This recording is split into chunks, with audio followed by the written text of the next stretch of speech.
Hello everyone, welcome to Cookbook. Halwa তো অনেক রকমেরই আপনারা খেয়ে থাকবেন, তবে আজ আমি আপনাদের সাথে শেয়ার করব একটু অন্য স্বাদের একটা হালুয়া রেসিপি। সেটা হলো আমন্ড বাদাম বা কাঠবাদামের হালুয়া। স্ন্যাক্স কিংবা ডেজার্টের জন্য এটা কিন্তু আইডিয়াল একটা রেসিপি।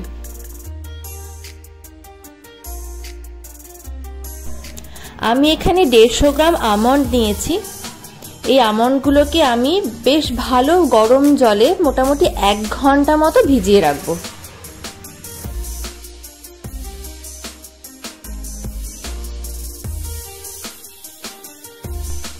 এক ঘন্টা বাদামগুলো ভিজিয়ে রাখার পর এবার আমি প্রত্যেকটা বাদামের খোসা খুব ভালোভাবে ছাড়িয়ে নেব এবং বাদামের খোসা ছাড়িয়ে আমি বাদামগুলোকে একটা ব্লেন্ডিং জারে নেব।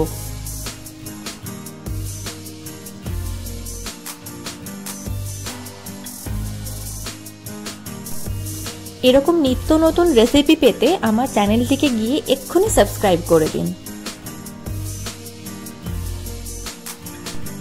এই হালুয়াটা বানানো যেমন ইজি, এটা কিন্তু হেলদিও। বাচ্চাদের টিফিনে এটা দেওয়া যাবে, এটা কিন্তু খেতে বাচ্চারা খুব ভালোবাসবে।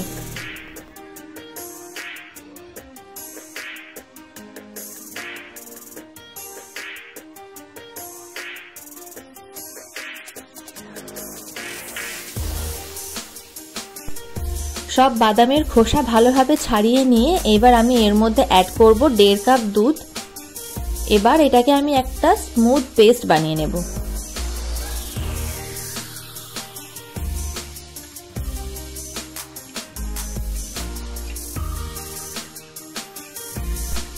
এরকম একটা স্মুথ পেস্ট আমি বানিয়ে নিয়েছি। এবার চলুন দেখে নিই হালুয়াটা তৈরি করার জন্য আমার আর কি উপকরণ লাগবে। এখানে আমি নিয়েছি 4 টেবিলস্পুন ঘি, 2 টেবিলস্পুন আটা, স্যাফরন বা কেশর ভেজানো দুধ সামান্য, কয়েকটা এলাচ, হাফ কাপ নিয়েছি আমি জ্যাগারি পাউডার বা গুড়। এখানে চাইলে আপনারা গুঁড়ো চিনি বা চিনি নর্মাল চিনি ব্যবহার করতে পারেন।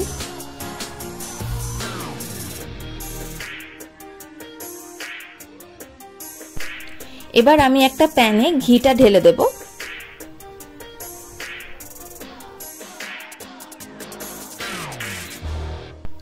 ঘিটা গরম হয়ে গেলে তাতে কয়েকটা এলাচ আমি ফাটিয়ে দিয়ে দেব। এরপর এর মধ্যে আমি বাদাম আর দুধের যে পেস্টটা করে নিয়েছিলাম সেটা দিয়ে দেব।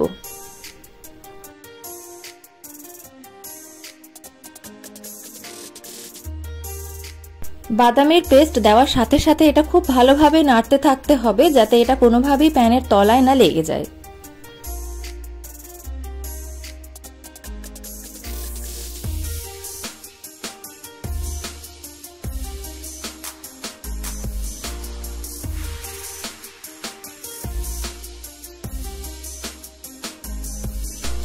বাদামের পেস্ট ঘিয়ের সাথে খুব ভালোভাবে নাড়াচাড়া করে নেওয়ার পর এবার এর মধ্যে আমি দিয়ে দেব আটা। এখানে আটার ব্যবহার করা হয়েছে বাইন্ডিংটা যাতে ভালো হয় সেই জন্য। আটার পরিবর্তে কিন্তু ময়দাও ব্যবহার করা যেতে পারে। এবার দিয়ে দেব গুড়।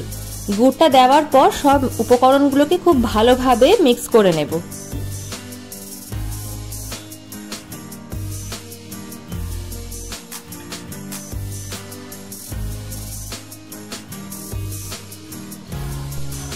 গুড় ভালোভাবে মিশে যাওয়ার পর এর মধ্যে অ্যাড করব হাফ কাপ দুধ। দুধটা দেওয়ার পর আবারও সবকিছুকে খুব ভালোভাবে মিক্স করে নেব।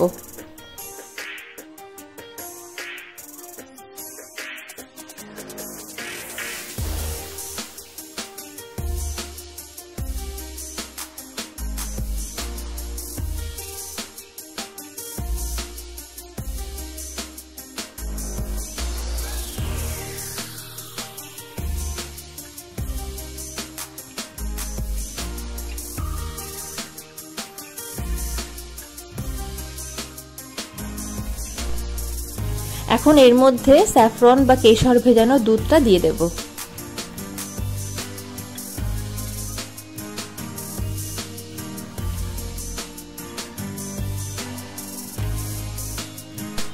হালুয়া তৈরির সময় কিন্তু কন্টিনিউয়াসলি নাড়তে থাকতে হবে যাতে কোনো লাম্প না হয়ে যায় বা কড়াইয়ের তলায় লেগে না যায়।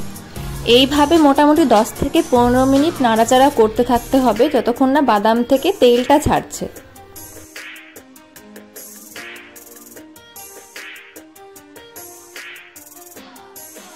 হালুয়া মোটামুটি রেডি। যে ঘিটা আমি ব্যবহার করেছিলাম সেটাও মোটামুটি বেরিয়ে এসেছে এবং হালুয়াটা এখন আর প্যানের গায়ে লাগছে না, একটা মন্ড মতো তৈরি হয়ে গেছে। এবার আমি গ্যাসের ফ্লেম অফ করে এটা নামিয়ে সেট করে নেব। হালুয়াটা এভাবেও সার্ভ করতে পারেন অথবা বরফির আকারে গড়ে নিয়েও সার্ভ করতে পারেন। ভিডিওটি ভালো লাগলে একটি লাইক, কমেন্ট, শেয়ার অবশ্যই করবেন এবং চ্যানেলটিকে সাবস্ক্রাইব করে দেবেন। Thank you, tata.